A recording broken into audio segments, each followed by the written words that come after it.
Bacchanal. Where does that word come from? It comes from the Roman god, pagan god named Bacchus, the god of wine celebration and revelry. The Roman people had celebrations, they had festivals in honor of this god that were filled with drinking, loud celebrations, all of these kinds of things. They were very chaotic events. And this has now made its way all the way to the Caribbean nations where they have bacchanals and they use that word a lot. So as Caribbean people, it is important that we stop and we think, what is going on? What is the origin of these things that we're celebrating and that are a deep part of our culture? And is it right? Is it something that is honoring God and also loving others and also loving ourselves? And are we unknowingly worshiping false gods? Shalom. First and foremost, I want to give all praises, honor, and glory to Yahweh, Hashem, Yahushai, Hashem, Rakah Kodash. Double honor to the apostles and elders of Great Millstone. Salutations to the brothers that push this truth week in, week out. The brothers and sisters that believe and follow this truth in sincerity. I say to you, Shalom. To the house of David, which by default is the kingdom of heaven, I say to you, Shalom. This is brother Daniel from GMS Trinidad. Bringing to you a short but hopefully edifying video, right, about Israel and their idols. You people unknowingly, ignorantly have idols that you worship that you don't know about, repackaged from ancient days, renamed, repackaged and given back to you, and got you celebrating, and you're ignorantly worshiping these idols, these gods that has names, and as the young lady was speaking here, she's talking about ancient Rome, but really and truly it goes further back from ancient Rome, because as if you hear what she said they picked it up from from earlier cultures, right? They adopted it. To adopt something, it means to take in something on, taking something that they took it, they adopted it from what? From the Babylonian culture, so it came from even further than the ancient Roman days, right? It goes back to ancient Babylon, right? With Jeremiah was speaking about. Now, you people may think that this celebration you have, Christmas, it somehow is about the Lord's, the Lord's Son, which is not. It's a pagan practice. There's nowhere in the scriptures that told you the direct birth of the Lord, right? The Lord's Son. There's nowhere in the scriptures that tells you his a direct day. But it does tell you, it does point out the time that he was born in, right? And that time it was the Passover. Okay, the time of Abib, or we would say spring.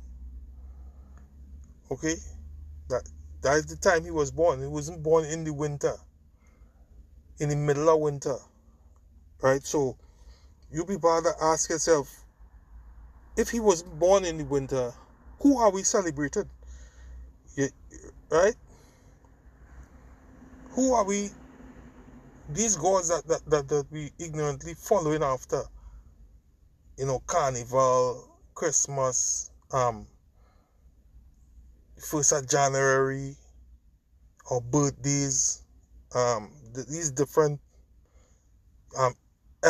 Easter, our people, they keep going off year after year and right through the year continually praising idols, praising false deities and gods, ancient gods, right? Which was of old times, right? It's nothing new. You're doing it here again. Because why? These spirits are here, back here again. Now let me show you scriptures. Let me show you some scriptures here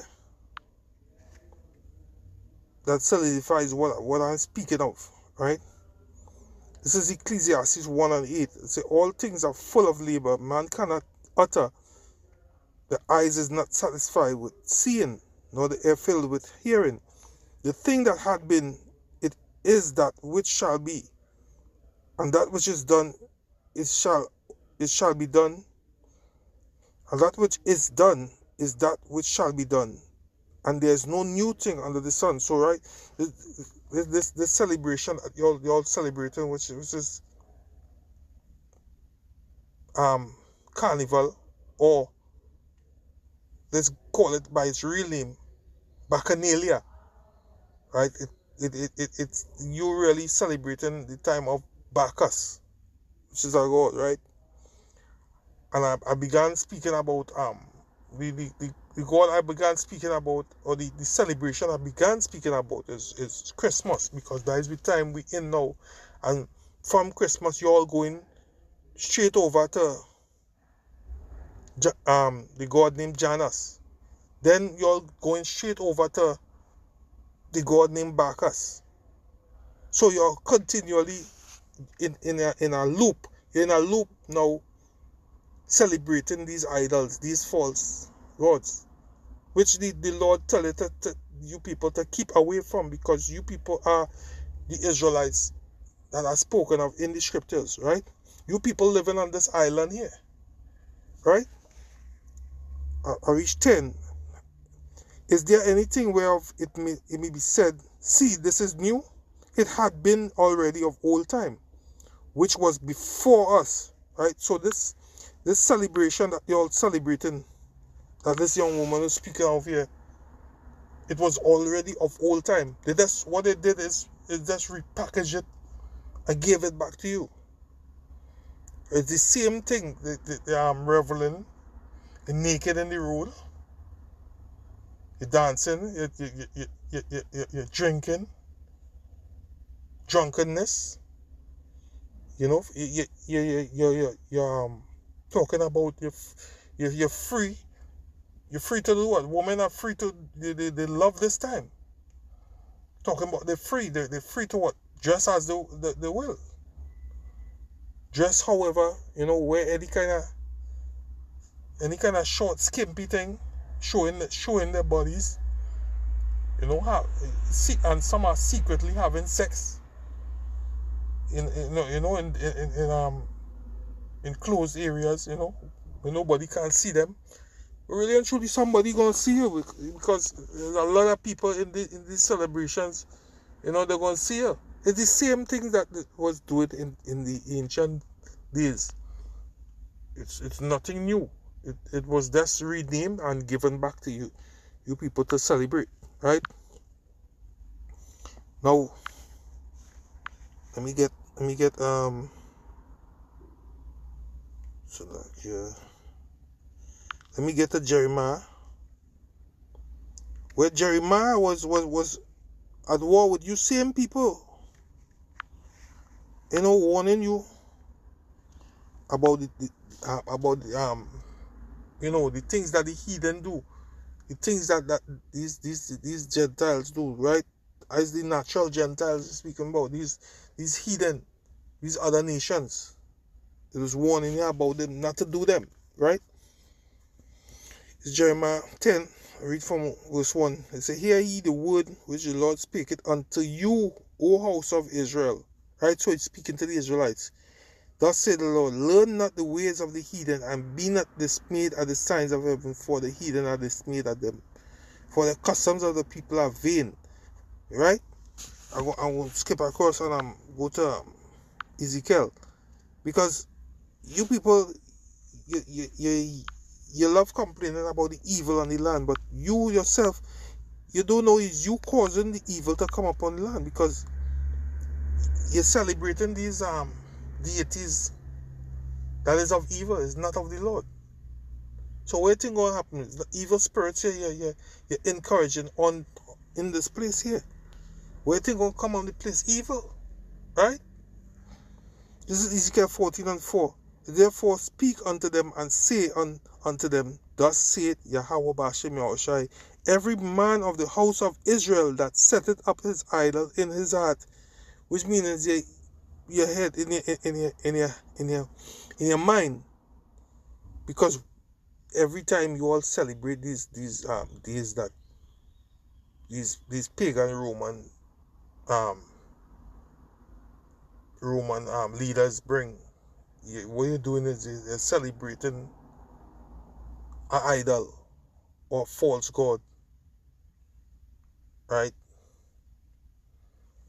Year after year, you're doing the same thing. So the Lord is warning you. You see, every man of the house of Israel that set up his idol in his heart and put it up stumbling blocks of his iniquity before his face, and cometh to the prophet, I, Yahweh, will answer him that cometh according to the multitude of his idols.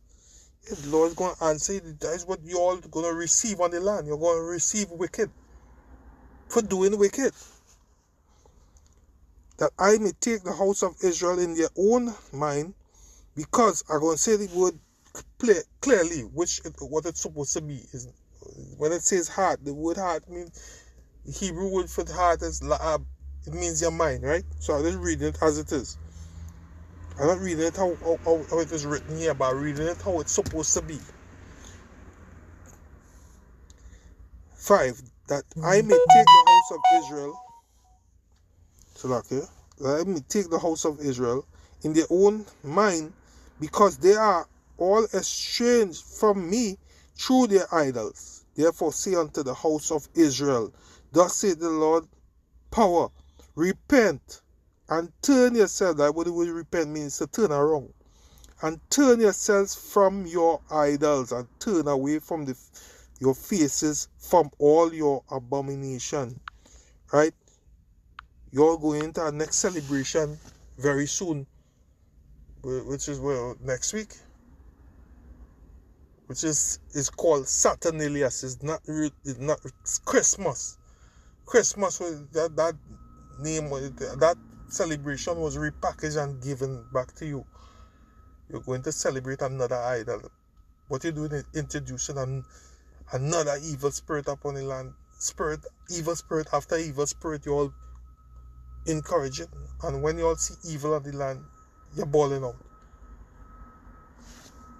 People are crazy as hell, man. You're going into something called Saturnalia. That is what you're going to be celebrating. Right? And then you're going into another one called Janus. January 1st. That's a god called Janus. And then you're going into another one right after, called Bacchus. You people, you are automatons. You keep sinning over and over and over every year. Sin after sin after idol after idol after idols after idols. What do you think going to happen on the land? You're encouraging evil on the land, right? So this lesson is just, showing you that you people are going off continually with your idols, right? So, I hope this lesson was edifying. I'm making this lesson quick because I'm at work, so I just doing this lesson quickly. We're giving all praises, honor, and glory to Yahweh Bashem Yahushai, Bashem Harakakadash, double honors to the apostles and elders of Great Millstone that taught us this truth. Salutations to the brothers that push this truth to the four corners week in, week out. The brothers and sisters that believe and follow this truth in sincerity. Alright? To the house of David, which by default is the kingdom of heaven. This is your brother Daniel Allah from Trinidad GMS, saying Shalom. Till next time.